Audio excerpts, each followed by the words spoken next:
একজন মজলুম ব্যক্তির আত্মচিৎকার এত ভয়ঙ্কর বিষয়, কোন একজন ব্যক্তিকে একটা পিস্তল দিয়ে মাথায় গুলি করে উসমান হাদিকে মেরে ফেলা যায়, একটা বোমা মেরে পুরো এলাকাকে ধ্বংস করে দেওয়া যায়, একটা মিসাইল দিয়ে বড় একটা শহর আর নগরকে ধ্বংস করে ফেলা যায়, একটা হাইড্রোজেন বোম দিয়ে পুরো একটা শহর, দেশ এবং জাতিকে ধ্বংস করে ফেলা যায়।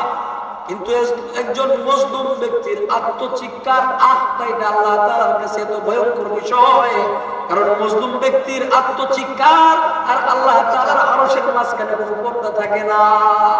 তিনি যদি আল্লাহর কাছে বদদুয়া করেন আর এটা যদি আল্লাহ কবুল করেন, আল্লামা শেখ সাদিকী বলেছেন একজন ব্যক্তি, সমাজ, দেশ, জাতি নয়, একজন মজলুম ব্যক্তির আত্মচিৎকার তাম পৃথিবী ধ্বংস করে দেওয়ার জন্য যথেষ্ট।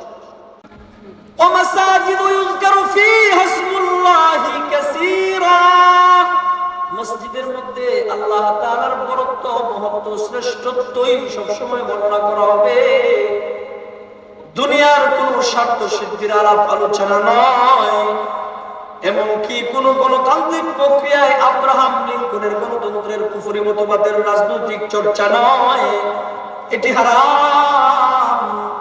মসজিদের মধ্যে শুক্রবার দিন জুমার নামাজের খুতবার শেষ হয়েছে, হঠাৎ করে জাহেল মূর্খ দাঁড়ায় বলে ইসলামের শরীয়তের মধ্যে এমন কিছু কথা আছে, তিনটা বাক্য এমন আছে যেটা হাসি তামাশা করে বললেও কার্যকর, ঠাট্টা করে বললেও কার্যকর, রাগের বশবর্তী হয়ে বললেও কার্যকর হয়ে যায়।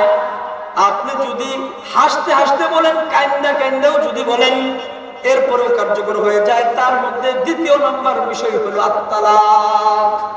হে জিন্দা ফাকাত ওয়াহদাতে আফকার সে মিল্লত, হে জিন্দা ফাকাত ওয়াহদাতে আফকার সে মিল্লত, وحدت हो फला जिससे हो इल्हाम बिल्हाद, वहदत की हिफाजत नहीं बेकुव्वत बाजू, आती नहीं कुछ काम यहाँ अक्ल खुदा दाद, आती नहीं कुछ काम यहाँ अक्ल खुदा दाद।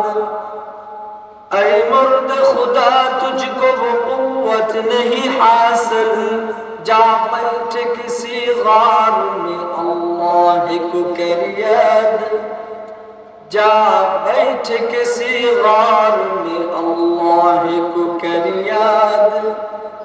मिस्कीनी व महकूमी व नौमीदी जावेद, जिसका ये तसव्वुफ हो वो इस्लाम कर इजाद। मुल्ला को जो है हिंद में सजदे की इजाजत, नादान समझता है ये इस्लाम है आजाद, नादान समझता है ये इस्लाम है आजाद।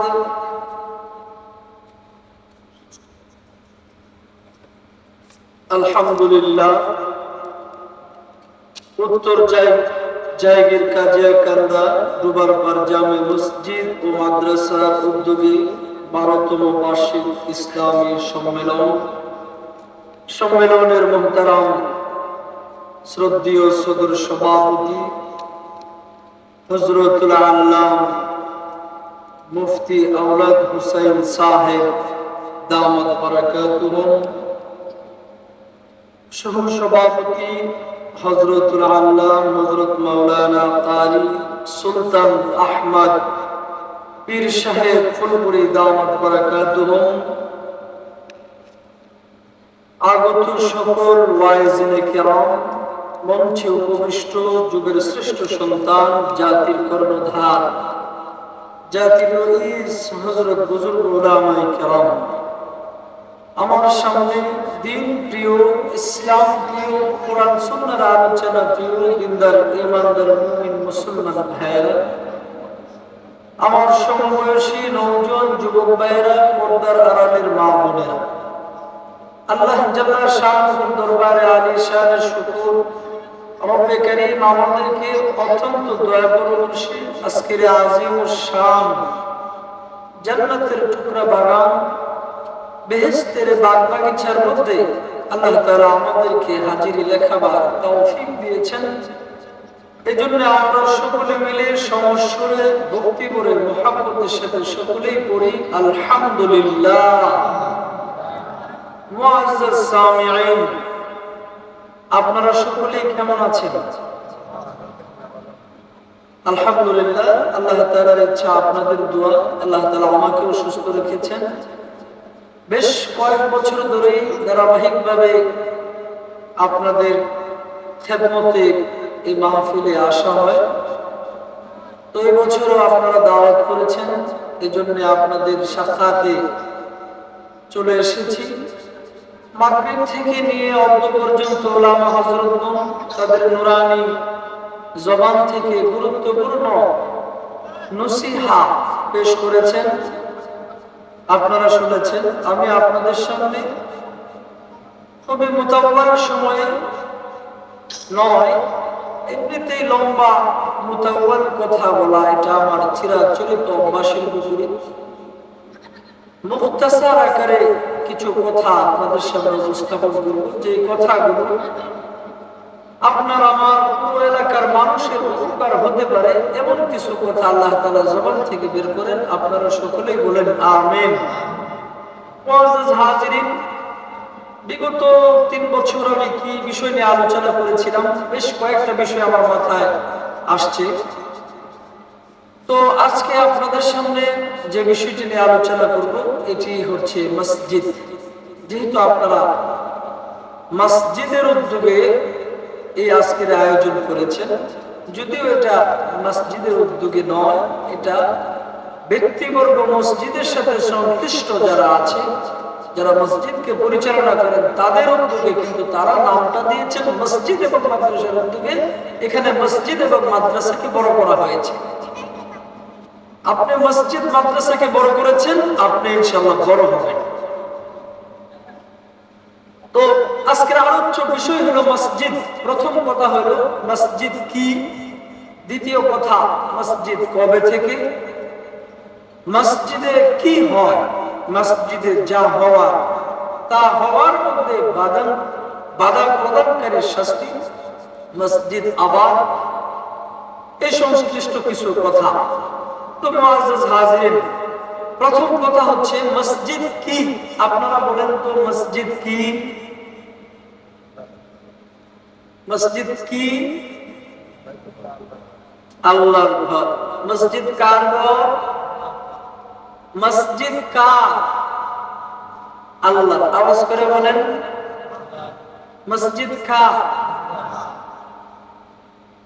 আল্লাহ তাআলা বলেন ওয়া আন্নাল মাসাজিদা লিল্লাহ, মসজিদ হচ্ছে আল্লাহর। নবীজি মুহাম্মদুর রাসূলুল্লাহ সাল্লাল্লাহু আলাইহি ওয়াসাল্লাম তিনি বলেন আল মসজিদু বাইতুল্লাহ, মসজিদ হচ্ছে আল্লাহর ঘর। আল্লাহ বলেন ওয়া আন্নাল মাসাজিদা লিল্লাহি ফালা তাদউ মা'আল্লাহি আহাদা, মসজিদ হচ্ছে আল্লাহর। নবী পাক বলেন মসজিদ হচ্ছে আল্লাহর ঘর। তার মানে দুজনের কথাই এমনটা সাক্ষ্য দেয় মসজিদ কোনো ব্যক্তি মালিকানাধীন প্রতিষ্ঠান নয়, মসজিদ হচ্ছে আল্লাহর। এবার অধিকার হইল সবার। কেউ যদি মসজিদ নির্মাণ করে, নির্মাতাদেরকে আল্লাহ তাআলা দুনিয়ার মধ্যে জান্নাত দেখায়া এরপরে দুনিয়া থেকে বিদায় করেন, এমন মানুষ উলাইকা আবাই বিজিনি ফামিসলিম, আমাদের বাপ দাদাদের মধ্যে আকাবির হযরতগণ এমন কিছু মানুষ ছিলেন তারা মসজিদ লিল্লাহিয়াতের জন্য আল্লাহর জন্য করেছেন। মসজিদ এটি আল্লাহর ইবাদতের জন্য করেছেন, লোক দেখানোর জন্য কিংবা লৌকিকতার জন্য নয়। আল্লাহর জন্য মসজিদ করেছেন। কেউ কেউ এককভাবে ঘোষণা দিয়ে দিয়া মসজিদ করছেন, আমি যে আল্লাহর নামের ঘরটা করব, এই ঘরের মধ্যে তোমরা কেউ দান করতে পারবে না। এর ফায়দা, এর ফায়েল, এর মানা আমি বুঝছি। মসজিদ আমি একা নির্মাণ করব, তোমরা শুধু এসে নামাজ পড়বে। সাবধান, তোমরা কিন্তু মসজিদের মধ্যে কেউ দান করতে পারবে না। বাদশাহ শাহজাহানের নাম শুনেছেন আপনারা? বাদশাহ শাহজাহান তিনি মসজিদ নির্মাণ করেছেন।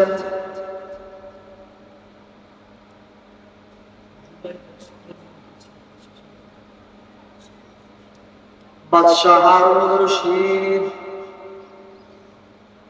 তিনি মসজিদ নির্মাণ করবেন, একটা ঘোষণা দিয়ে দিলেন যে আমি এমন একটা মসজিদ নির্মাণ করব,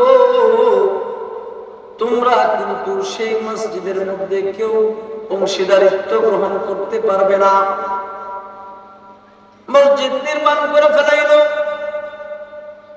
তিনি মসজিদ নির্মাণের পূর্বে একটি ঘোষণা দিয়েছেন যে আমার এই মসজিদ এটি আমি একাই নির্মাণ করব, তোমরা কিন্তু এই মসজিদের মধ্যে তোমরা অর্থনৈতিকভাবে মসজিদের কোন আসবাবের সাথে শরীকত্ব গ্রহণ করতে পারবে না।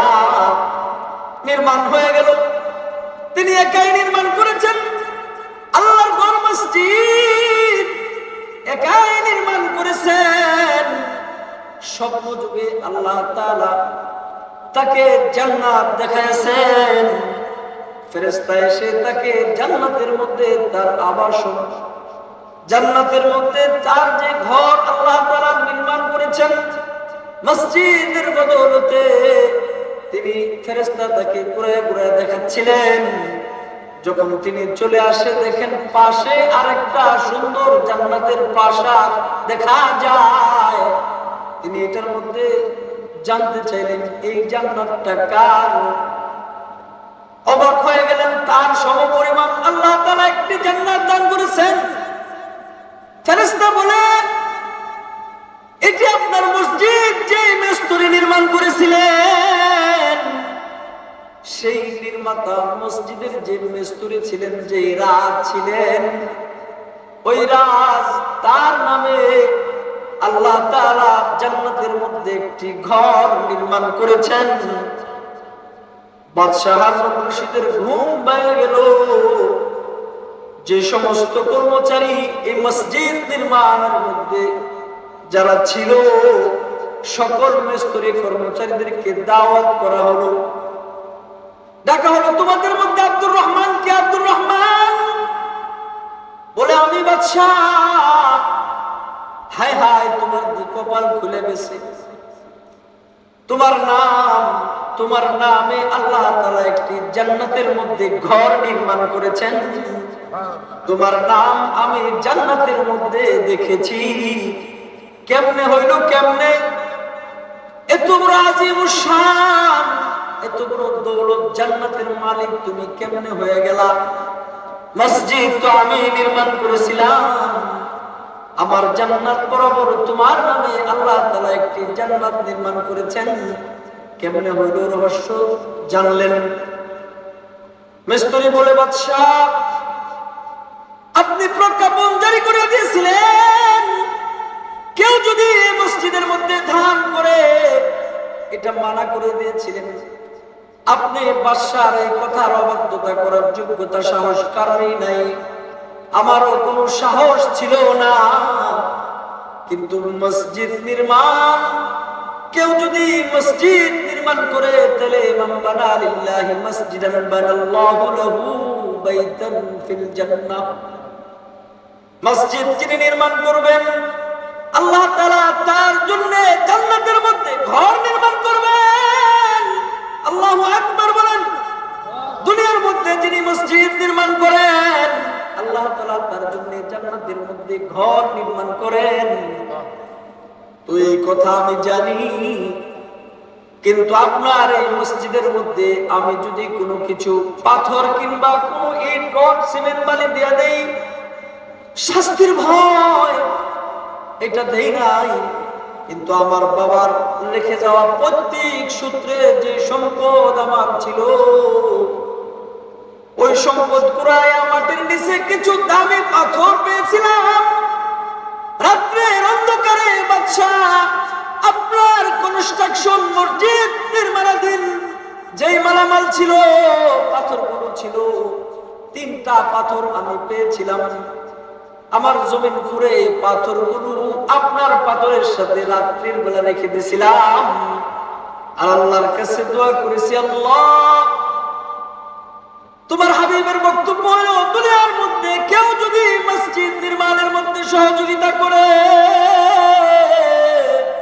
আল্লাহ তাআলা তার জন্য জান্নাতের মধ্যে ঘর নির্মাণ করেন। তো আল্লাহ আমার সমস্ত যোগ্যতা অনুযায়ী এই যে বেশ কয়েকটা পাথর দিয়ে দিলাম, ময়দানে মাহশরে কিন্তু তুমি আমাকে জান্নাতের ঘর থেকে বঞ্চিত করিও না আল্লাহ। রাজমিস্ত্রির কথা আল্লাহর কাছে বড় পছন্দের হয়েছে, আল্লাহ তাআলা এটাকে কবুল করে নিছেন। এই জন্য বাদশাহ হারুন রশিদকে স্বপ্নে দেখাইছেন, বাদশাহ জান্নাতে তোমার কিন্তু প্রাসাদ আছে, পাশাপাশি তোমার মসজিদ যে মিস্ত্রি নির্মাণ করেছিল, তিনি আল্লাহর জন্য মসজিদ নির্মাণে সহযোগিতা করার কারণে 3টা পরিত্যক্ত পাথর দিয়া সে সব পরিমাণ জান্নাতের মালিক হয়ে গেছে। এটা মসজিদ নির্মাণ। যেটা বলছিলাম, মসজিদ কার? আওয়াজ করে বলেন। মসজিদ আল্লাহর অধিকার সবার, অধিকার সবার। এমনকি মসজিদ নিয়ন্ত্রণ এইটা মসজিদ কমিটি, এলাকার মেম্বার সাহেব, চেয়ারম্যান সাহেব, ইউনো সাহেব, ডিসি সাহেব, এমপি মন্ত্রী সাহেব, এমনকি কোন রাজ্যের রাষ্ট্রপ্রধানও মসজিদকে নিয়ন্ত্রণ করার কোন ক্ষমতা রাখে না। কেন? মসজিদ কার? আওয়াজ করে বলেন, মসজিদ কার? আল্লাহর। আল্লাহ তাআলা বলেন, ওয়া আন্নাল মাসাজিদা লিল্লাহি ফালা তাদউ মা'আল্লাহি আহাদা। বলেন মসজিদ কার? আওয়াজ করে বলুন, মসজিদ কার? এই সাক্ষ্যগুলো বারবার কেন গ্রহণ করা হচ্ছে?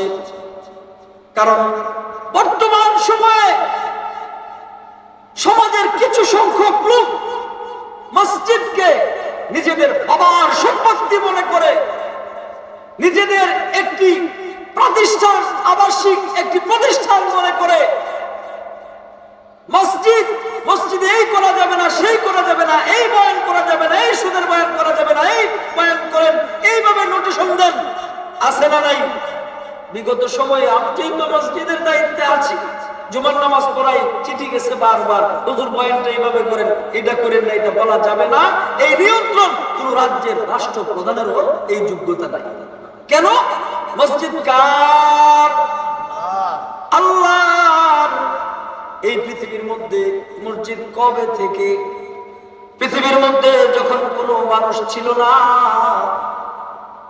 কোন জিন ইনসান আল্লাহ তাআলা দুনিয়াতে পাঠাননি। পৃথিবীর মধ্যে আল্লাহ তাআলা প্রথম মসজিদ নির্মাণ করেছেন। ইন্না আউওয়ালা বাইতিন উযিআ লিন-নাস লাল্লাযী বিবাক্কাতা মুবারাকান ওয়া হুদান লিল আলামিন। আল্লাহ তাআলা দুনিয়ার মধ্যে মানুষ সৃষ্টি করার আগে দুনিয়াতে একটি ঘর নির্মাণ করেছেন। ওই ঘরটার নাম হলো বাইতুল্লাহ। দুনিয়াতে কোনো মানুষ ছিল না, কোনো জিন ইনসান ছিল না। প্রথমে আল্লাহ তাআলা কেন মসজিদ নির্মাণ করলেন? আমরা প্রথমে কিন্তু ফ্যাক্টরি না করে কিন্তু কর্মচারী নিয়োগ দেই না, ঠিক না বেঠিক? আগে গাড়ি কিনেন পরে ড্রাইভার নিয়োগ, নাকি আগে ড্রাইভার নিয়োগ দিয়ে পরে গাড়ি কিনেন? আগে কর্মসংস্থান নয়, আগে কর্মচারী না, আগে পূর্বে আপনাকে কর্মসংস্থান ফ্যাক্টরি তৈরি করতে হবে, এরপরে কর্মী নিয়োগ। আগে গাড়ি কিনেন, এরপরে ড্রাইভার নিয়োগ। দুনিয়াতে আল্লাহ তাআলা মানুষ পাঠাননি, জিন ইনসান পাঠাননি। দুনিয়াতে আল্লাহ তাআলা প্রথম, ইন্না আউওয়ালা, নিশ্চয় প্রথম আল্লাহ তাআলা একটি ঘর নির্মাণ করেছেন তামাম জগতের মানুষের হেদায়েতের জন্য। রব্বুল আলামিন, আল্লাহ তাআলাকে বলা হয় রব্বুল আলামিন। নবী আলাইহিস সালাতু ওয়াস সালামকে বলা হয় রাহমাতুল লিল আলামিন। দুনিয়াতে প্রথম যে ঘরটা আল্লাহ তাআলা নির্মাণ করেছেন সেই ঘরটার ব্যাপারে আল্লাহ তাআলার বক্তব্য হচ্ছে হুদাল লিল আলামিন। এটি तमाम দুনিয়ার মানুষের হেদায়েতের জন্য নির্মিত করা হয়েছে। প্রথমে আল্লাহ তাআলা মসজিদ নির্মাণ করলেন, কেন? আগে মসজিদ নির্মাণ করেছেন, এরপর দুনিয়াতে মানুষ পাঠিয়েছেন শুধুমাত্র ওমা খালাকতুল জিন্না ওয়াল ইনসা ইল্লা লিয়াবুদুন, ইবাদতের জন্য। মসজিদে ইবাদতের জন্য পাঠিয়েছেন। এই জন্য আল্লাহ তাআলা পৃথিবীতে কোনো মানুষ ছিল না, কোন জিন ইনসান ছিল না, আল্লাহর জায়গায় আল্লাহ মসজিদ নির্মাণ করেছেন। তামাম দুনিয়াতে যত জায়গার মধ্যে মসজিদ হবে, ওই মসজিদটা যেমন আল্লাহর নামে সাব্যস্ত হয়ে গেছে, তামাম দুনিয়াতে যদিও আমরা দুনিয়াতে আমাদের একটা মালিকানা আছে, মূলত মালিকানা কার? ইন্নাল আরদা লিল্লাহ, আসমান জমিন তো সব আল্লাহরই মালিকানা, ঠিক না ঠিক? যত জায়গায় মসজিদ নির্মিত হবে, মসজিদ নির্মাণ হবে, প্রত্যেকটা মসজিদ আল্লাহর বলে সাব্যস্ত হবে। দুনিয়ার কোন মানুষ ব্যক্তি মালিকানাধীন মসজিদের জায়গাকে নিয়ন্ত্রণ করতে পারবে না। কেন? ওয়ান্নাল মাসাজিদ লিল্লাহ, মসজিদ আল্লাহর, এই জন্য পারবে না। মসজিদ কোন ব্যক্তি মালিকানাধীন প্রতিষ্ঠান নয়, এটি আল্লাহ তাআলার মালিকানায়। এজন্য এই যে মসজিদের সবার পাশে মসজিদ করেছেন, মোটামুটি এলাকা অনেক ঘনবসতি আছে, মসজিদের জায়গা হয় না, সাইড থেকে বাড়াবেন কোনো সুযোগ নাই, ফাউন্ডেশন দিবেন তারও কোনো ব্যবস্থা নাই। তো আপনি একটা ভালো জায়গা দেখে এটাকে স্থানান্তর করবেন, এই জায়গার মধ্যে এটার সামনের দিকে আসবে না। তো মুফতি সাহেব, হুজুর সভাপতি, যোগ্য সভাপতি সাহেব আছেন, সাহেবুল হাদিস। তো এই মসজিদ যদি আপনি অন্যত্র সরাইতে চান, হুজুরের এলাকার মধ্যেও মসজিদের একটা মসজিদের জায়গায় ছিল, সামনে একটু এটাকে রেখে সামনে বড় পরিসরে মসজিদ করেছেন। তো আল্লাহর নামে সেজদা এই জায়গার মধ্যে হয়েছে, আল্লাহর নামে জায়গাটা সাব্যস্ত হয়ে যাওয়ার কারণে কিয়ামত পর্যন্ত এই মসজিদ, এই জায়গা থেকে যদি এই ক্ষেতের মধ্যে নিয়ে আসেন, পূর্বে যে জায়গার মসজিদ ছিল ওই জায়গাটা বাউন্ডারি দিয়ে কিয়ামত পর্যন্ত রেখে দিতে হবে। কোন ব্যক্তি মালিকানাধীন ওই জায়গা কেউ ব্যবহার করা যাবে না। এটা করা যাবে না। কেন? মসজিদ আল্লাহর, অধিকার সবার।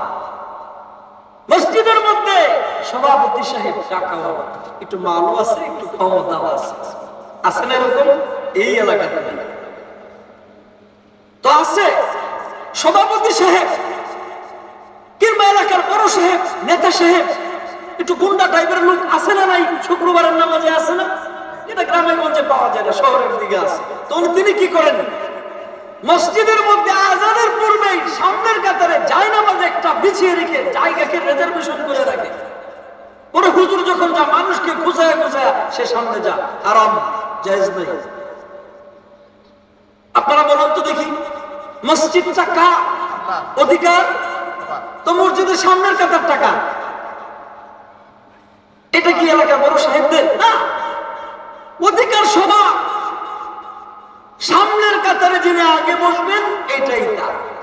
তো আপনি সামনের কাতারে আছেন, আমি হুজুর থেকে, হুজুর আপনি সামনে আসেন, সামনে আসেন, আমি পিছনে। না, এটা আপনি কেন করবেন? সামনের কাতার আপনি ছাড়বেন কেন? নবী আলাইহিস সালাতু ওয়াস সালাম দোয়া করতেছিলেন, সামনের কাতারের মুসল্লি যারা আছে তাদেরকে মাফ করে দিন।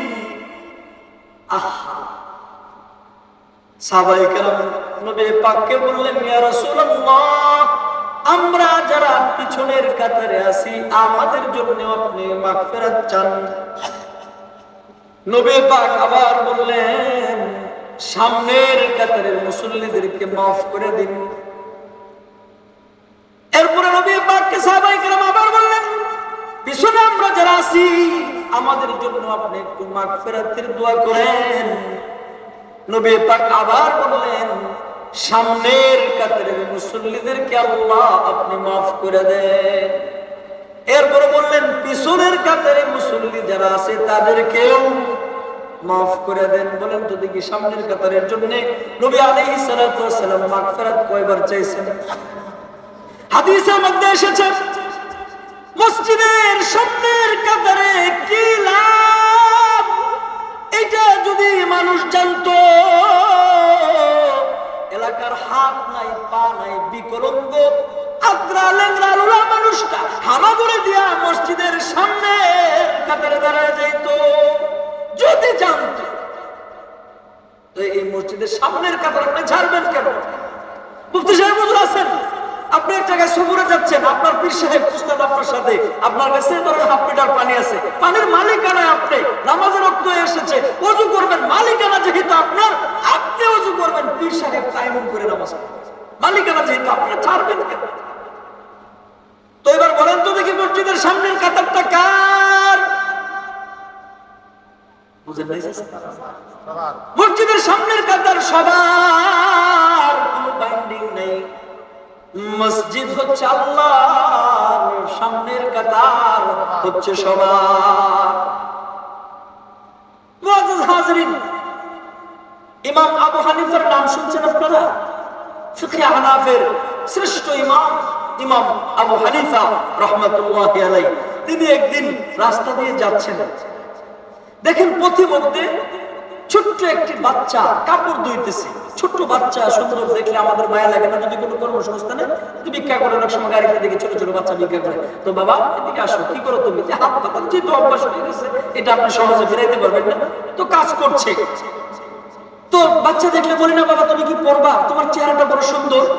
ঠিক তেমন ইমাম আবু হানিফা রাহমাতুল্লাহি আলাইহি দেখলেন একটা বাচ্চার চেহারা ফুটফুটে, কাপড় ধুইতেছে। বাবা ডাক দিলেন, এদিকে আসো, নাম কি তোমার?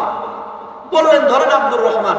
তো কি করো তুমি? যে আমি কাপড় ধুই, আমার বাবা নাই তো, আমি একটা দুপার সন্তান, সারাদিন কাপড় ধুই আর যে কয় টাকা পাই এই দিয়ে আমার মা, আমি এই মিলে আমার দিন চলে। ইমাম আবু হানিফা রাহমাতুল্লাহি আলাইহি বললেন, তোমার চেহারাটা বড় সুন্দর, তুমি কি আমার সাথে যাবে? তোমার দ্বারা আমার দিল বলে আল্লাহ তাআলা দ্বীন ইসলামের খেদমত নেবেন, আমি তোমাকে দ্বীনের ইলম শিক্ষা প্রদান করব এবং প্রত্যেকদিন করে 2 টাকা তোমাকে দিয়ে যাব। যাবে? সাথে চলে গেলেন। ইমাম আবু হানিফা রাহমাতুল্লাহি আলাইহি দুপার সন্তানটাকে সাথে নিয়ে গেলেন, তাকে পড়াচ্ছেন। পড়াইতে পড়াইতে পড়াইতে পড়াইতে এমন বড় বিদ্বান ব্যক্তি বানিয়ে দিয়েছেন। আউয়ালু কাদিরতু দাত ফি দাওলাতিল ইসলামিয়্যাতি বিতারিখিল ইসলাম আল ইমাম ইয়াকুব ইবনে ইব্রাহিম আবু ইউসুফ রাহমাতুল্লাহি আলাইহি মুসলিম বিশ্বের সর্বপ্রথম প্রধান বিচারপতি বানিয়ে দিয়েছেন ইমাম আবু ইউসুফ রাহমাতুল্লাহ।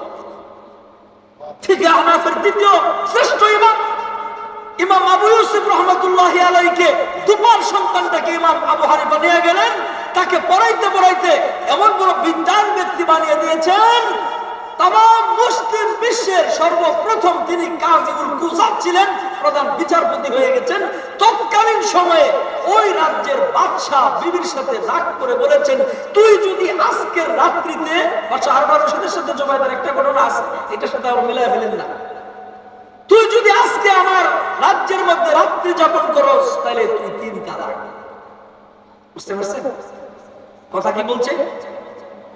আহা, বাদশার বিবির কাছেও কি কিন্তু সেই ইলম আছে?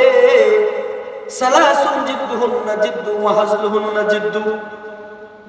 ইসলামের শরীয়তের মধ্যে এমন কিছু কথা আছে, 3টা বাক্য এমন আছে যেটা হাসি তামাশা করে বললেও কার্যকর, ঠাট্টা করে বললেও কার্যকর, রাগের বশবর্তী হয়ে বললেও কার্যকর হয়ে যায়। আপনি যদি হাসতে হাসতে বলেন, কাইন্দা কাইন্দাও যদি বলেন, এরপরেও কার্যকর হয়ে যায়। তার মধ্যে দ্বিতীয় নম্বর বিষয় হলো আত-তালাক। এটা আপনি হাসিয়ে দিলেন, বউরে রাগ করে দিলেন, মোবাইলে মেসেজ করে দিলেন, কাম কিন্তু শেষ। স্কলাররা অনেকে বলেন কি জানেন, হুজুর একসাথে তিনটা দিলে তিনটা হয় না। মুফতি আজম বসা এখানে একসাথে তিনটা দিলে হয় না। না, এই যে মুরব্বী চাচা এখানে বসে আছে, উনাকে এখন 1 টাকা দিলাম, 10 মিনিট পরে 1 টাকা, মাহফিল শেষ হইলে 1 টাকা। এখন এবার বলেন তো দেখি কয় টাকা হয়েছে? এই যে মুরব্বী বাবা যে এখানে আছেন, ওনাকে একসাথে 3 টাকা দিয়ে দিলাম, তাহলে ওনার এখানে কয় টাকা? আলাদা আলাদা ভাবে 3 টাকা দিলাম, ওইটা 3 টাকা। ওনাকে যে একসাথে 3 টাকা দিলাম, তাহলে এটা 1 টাকা নাকি? 3 টাকাই হয়েছে। তালাক এটা একসাথে দিলেও 3 বারে দিলেও কাম কিন্তু হয়ে যাবে। আর রাখার কোনো ব্যবস্থা না, রাখার যে ব্যবস্থাটা আছে এটা কথা অনেক লম্বা। যদি তালাক 3টাই যদি দিয়ে দেয়, এখানে কোনো উন্মাদের মাসালা জিজ্ঞেস করা হবে না, 3টাই হয়ে যাবে, একসাথে দেন কিংবা আলাদা আলাদা দেন। বুঝতে পারছেন? তো তাকে কি করতে হবে? 3 মাস 3 মাসিক যেতে হবে। এরপরে দ্বিতীয় স্বামীর সাথে বিবাহ বসতে হবে। শুধু বিবাহ বসলে হবে না, হাদিসের মধ্যে ইমরাত রাফার ঘটনা আছে, হাত্তা তাযুকু উসাইলাতুহু ওয়া ইয়াযুকু হুয়া উসাইলাতুকে। দুজনের সেক্সুয়াল ডিজায়ার ফুলফিল করতে হবে, অর্থাৎ সহবাস হইতে হবে। এরপরে তিনি যদি আবার তালাক দিয়ে দেয় শর্ত ছাড়া, আরো 3 মাস 3 মাসিক যেতে হবে। চাইলে প্রথম স্বামী আবার তাকে গ্রহণ করতে পারবে, এই ছাড়া আর কোনো ব্যবস্থা নাই। তো বাদশা বিপাকে পড়ে গেছে।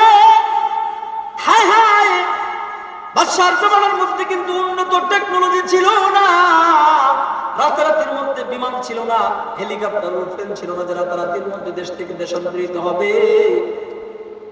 বাদশা বিপাকে পড়ে গেলেন। রাত্রির মধ্যে বাদশার স্ত্রী এই দেশ থেকে, ধরেন বাংলাদেশ থেকে পাকিস্তান সে যেতে পারবে না। ইন্ডিয়ার কথা বললাম না, এগুলো হচ্ছে জালেম, ঠিক না বেঠিক? বিশ্ব সন্ত্রাস। ধরেন পাকিস্তান চলে গেছে, যাইতে পারে নাই, রাত্র হয়ে গেছে, তো বউ কিন্তু তালাক হয়ে যাবে।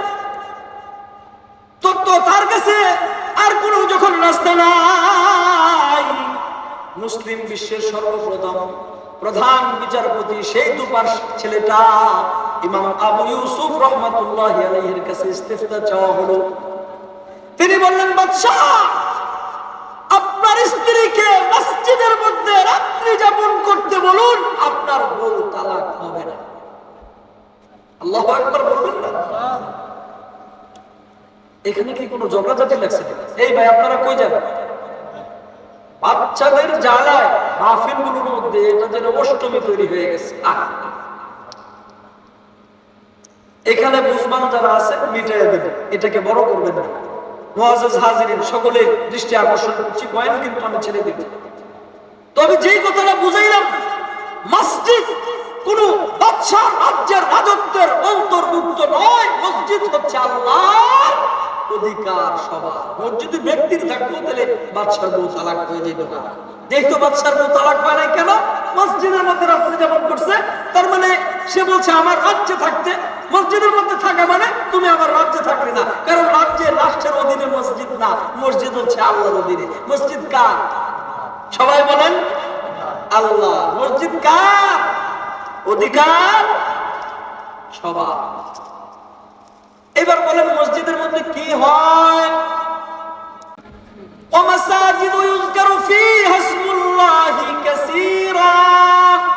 মসজিদের মধ্যে আল্লাহ তাআলার বরত্ব, মহত্ব, শ্রেষ্ঠত্বই সবসময় বর্ণনা করা হবে। দুনিয়ার কোন স্বার্থ সিদ্ধির আলাপ আলোচনা নয়। এমনকি কোন গণতান্ত্রিক প্রক্রিয়ায় আব্রাহাম লিঙ্কনের গণতন্ত্রের কুফরি মতবাদের রাজনৈতিক চর্চা নয়, এটি হারাম। মসজিদের মধ্যে শুক্রবার দিন জুমার নামাজ খুতবার শেষ হয়েছে, হঠাৎ করে জাহেল মূর্খ দাঁড়ায় বলে, হুজুর আমার কিছু কথা আছে। সম্মানিত মুসল্লিয়ানে কেরাম, আপনাদের জন্য এলাকার মধ্যে এইটা করলাম, রাস্তার টাকা স্যাংশন করে ভাস দিয়ে দিলাম, কালবাট না করে নিজের পকেটে ঢুকাইলাম, এটি মনের কথা, এটি তোর বলে আপনাদের জন্য এটা করলাম, মুক্ত মঞ্চ নির্মাণ করলাম, রাস্তাঘাট করলাম, আপনাদের জন্য এটা করলাম, সেটা করলাম। আমি আবার সামনে নির্বাচনে খাড়ায় গেছি গা, আপনাদের কাছে কিন্তু দোয়ার জন্য এসেছি, ভোট নয়, ভোট চাওয়ার জন্য নয়, শুধু আপনাদের কাছে দোয়া চাই। তবে আমার মার্কাটা কিন্তু আনারস।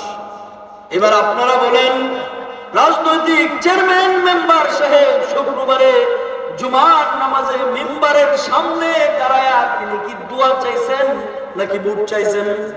কি চায়? ভিক্ষুক একটা ফুলপুরে দেখবেন যে ঘুরতেছে, আপনাকে দেখলে বলতেছে আল্লাহ আল্লাহ আল্লাহ, বলে কি বলে না?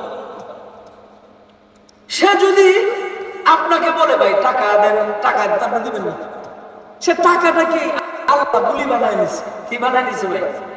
রাগ করতেছেন? টাকাটাকে বুলি বানায় নিছে। আপনি যদি বলেন যে ভাই টাকা দে, টাকা দে, টাকা দেন, তাহলে দিবেন। তিনি টাকাটাকে কি বলে ডাকছেন? আল্লাহ আল্লাহ। মূলত কি ডাকতেছে? ভাই টাকা দেন, টাকা দেন, টাকা দেন। ভিক্ষুক যেমন টাকাটাকে আল্লাহ আল্লাহ বলে বানিয়ে নিয়েছেন, রাজনৈতিক নেতারা মসজিদের মধ্যে যায় ঠিক ভিক্ষুক যেমন আল্লাহ বলে না, ভূত টাকা চায়, রাজনৈতিক নেতারা মসজিদে যায় তিনি দোয়া চায় না, কি চায় বলেন? ভোট চায়। কোন রাজনৈতিক চর্চা মসজিদের সামনে গণতান্ত্রিক প্রক্রিয়ার কুফুর রাজনীতির ভোট চাওয়া পরিপূর্ণভাবে হারাম। যদি এটা জায়েজ কেউ প্রমাণ করতে পারে, আমার বাকি জীবনে আমি ওয়াজি বলবো না। যেটা করে এটা হারাম কাজ করে, এটা জুলুম করে। ওয়াজুল শাহীদি গায়র মাহাল্লিহি জুলমুন। ইমাম সাহেব অসহায়, এলাকার কিছু বামপন্থীরা ওনার কাঁধে চাপে বসছে, কি করবেন তিনি? মসজিদ কেউ যেন একটা রাজনৈতিক ইস্যু বানায় ফেলছে। দেখছেন না ময়মনসিংহ মসজিদের কি একটা ফেস লাগাইছে? আরেক বদমাইশ 1990 এর মাল, তিনি কি বলে, এই খেলছিল 90, ফুটবল খেলতাম 90, অক্সফোর্ডের টিচার ছিলাম 90। এই জাহেল এই বলছে কি, এই জুলাই অভ্যুত্থানের পূর্বে যত মসজিদ মাদ্রাসা কওমি নিজামের উলামায়ে কেরাম ছিল, এরা সবাই ছিল হাসিনার পক্ষে, এদেরকে গাড় ধরে বের করে দেয়। যখন মানুষের আওয়ামের চাপে বসছে, আবার তাড়াতাড়ি মাফ টাপ চায় কি বিষয়টা ক্লিয়ার করে ফেলছে। তো মুআজ্জাজ হাজিরিন, তো মসজিদ কোন ব্যক্তি মালিকানাধীন প্রতিষ্ঠান নয়, মসজিদ হচ্ছে আল্লাহর। যারা মসজিদকে নিজেদের কবজায় ব্যবহার করে নিজেদের নিয়ন্ত্রণে রাখা নিয়ন্ত্রণ করতে চাইবে, মসজিদের জমিন তাদেরকে লানত করবে, লানত করবে। মসজিদের অভিশাপে মনে করেন যে তার কর্ম ফয়সালা শেষ। মসজিদ যদি আপনার সাথে ভালোবাসা থাকে, হাদিসের ইবারত বলার তো সুযোগই নাই। তো মুআজ্জাজ হাজিরিন, একটি হাদিস আপনাদের সামনে পড়েছিলাম, সাবাতু যিল্লুহুমুল্লাহু ফি যিল্লিহি ইয়াওমা লা যিল্লা ইল্লা যিল্লু, ইমামুন আদিলুন ওয়া শাবুন নাশা ফি ইবাদাতিল্লাহ। সাত ব্যক্তিকে আল্লাহ তাআলা আরশের ছায়া দিবেন। ন্যায়পরায়ণ বাদশা যিনি ন্যায়ের পথে রবে, আর যে যুবকে যৌবনেতে ইবাদতে রয়, হাসর মাঠে ছায়া পাবে সে, আরশের থাকবে না তার ভয়। আল্লাহ পাকের পক্ষ থেকে বিবিআইনি স্থান আরশের ছায়ার নিচে মূলত 7 ক্যাটাগরির মানুষ, বুঝতে পারছেন? আরশের ছায়া পাবে। তার মধ্যে 1 নম্বর হলো ন্যায়পরায়ণ বাদশা, ইমামুল আদিল, দা জাস্ট রুলার, ইনসাফ ভিত্তিক বাদশা, যে ইনসাফ কায়েম করার জন্য উসমান হাদি দুনিয়া থেকে গেছে গা। ওইরকম ইনসাফ ব্যক্তি উসমান হাদির জন্য নবী পাক 1 নম্বর ক্যাটাগরি বলেছেন ইমামুল আদিল। জুলুমকারী নয়। যারা জুলুম করে, আল্লামা শেখ সাদি কি বলেছেন, নবী পাকের বক্তব্য হচ্ছে ইত্তাকি দাওয়াতুল মাজলুম, তোমরা জুলুম করো না, জুলুম ভয়ঙ্কর। বেতার সাজা হে মাজলুমা কে হাঙ্গামে দুআ কর দেন, বেতার সাজা হে মাজলুমা কে হাঙ্গামে দুআ কর দেন, ইজাবত আজদরে হক বাহর ইস্তিকবাল মে আয়ম, হজর কুঞ্জ দুদে দরু হায়রিশ, হজর কুঞ্জ দুদে দরু হায়রিশ, কিরেশে দরুআ তবত সরগুনদ বহম্বর মকুন্তা তওয়ানি দিলে। बहम्बर में तुम का तवानी दिले क्या है जहाने बहम्बर कनार। একজন মজলুম ব্যক্তির আত্মচিৎকার এত ভয়ঙ্কর বিষয়, কোন একজন ব্যক্তিকে একটা পিস্তল দিয়ে মাথায় গুলি করে উসমান হাদিকে মেরে ফেলা যায়, একটা বোমা মেরে পুরো এলাকাকে ধ্বংস করে দেওয়া যায়, একটা মিসাইল দিয়ে বড় একটা শহর আর নগরকে ধ্বংস করে ফেলা যায়, একটা হাইড্রোজেন বোম দিয়ে পুরো একটা শহর, দেশ এবং জাতিকে ধ্বংস করে ফেলা যায়। কিন্তু একজন মজলুম ব্যক্তির আত্মচিৎকার এটা আল্লাহ তাআলার কাছে এত ভয়ঙ্কর বিষয়, কারণ মজলুম ব্যক্তির আত্মচিৎকার আর আল্লাহ তাআলার আরশের মাঝখানে কোনো পর্দা থাকে না। তিনি যদি আল্লাহর কাছে বদদুয়া করেন আর এটা যদি আল্লাহ কবুল করেন, আল্লামা শেখ সাদিকী বলেছেন একজন ব্যক্তি সমাজ দেশ জাতি নয়, একজন মজলুম ব্যক্তির আত্মচিৎকার তামাম পৃথিবী ধ্বংস করে দেওয়ার জন্য যথেষ্ট। চিন্তা করছেন? তার মধ্যে এক নম্বর এটা ব্যাখ্যা করার সুযোগ নেই। শেষ কথা, যার সম্পর্ক আল্লাহর ঘর মসজিদের সাথে, আল্লাহু আকবার, আওয়াজ করে বলেন আল্লাহু আকবার। যার সম্পর্ক আল্লাহর ঘর মসজিদের সাথে, ময়দানে মাহশরে, হাসরের ময়দানে আরশের ছায়া ছাড়া তো আর কোনো ছায়া থাকবে না। ওই ছায়ার নিচে ভিভিআইপি স্থান, পজিশন, আরশের ছায়ার নিচে ওই লোকগুলো জায়গা পায় যায়। কারা? যাদের সম্পর্ক দিলটা ছিল মসজিদের সাথে তাআল্লুক। আল্লাহ তাআলা আমাদের সকলকে মসজিদের সাথে সম্পর্ক রাখার, গিয়ে নামাজ পড়া, 5 ওয়াক্ত নামাজ মসজিদের সাথে পড়ার মতো তৌফিক আল্লাহ তাআলা আমাদের সকলকে দান করেন। সকলকে যেন আমাদেরকে আল্লাহ তাআলা নামাজি বানায় দেন, মসজিদের আদব রক্ষা করার তৌফিক দান করেন। মসজিদ থেকে আমরা ইবাদত করব, সব সময় আল্লাহর বরত্ব মহত্ব। আজানের শুরুতে মনে করেন আল্লাহু আকবার দিয়ে শুরু, এরপরে তাকবীর, তাহমিদ, তিলাওয়াত যা আছে সব আল্লাহ। কোথায়? আল্লাহু আকবার থেকে শুরু, আল্লাহ করছেন সানা, সুবহানাকাল্লাহ, আউযু বিল্লাহ, বিসমি আল্লাহ, আলহামদুলিল্লাহ আল্লাহ, আল্লাহ, সালাম ফিরাইছেন কি আসসালামু আলাইকুম ওয়া রাহমাতুল্লাহ আল্লাহ। আজান থেকে একেবারে মনে করেন যে সালাম ফিরা পর্যন্ত সব আল্লাহর নাম। দুনিয়ার সবকিছু ঢুকায় না মসজিদে।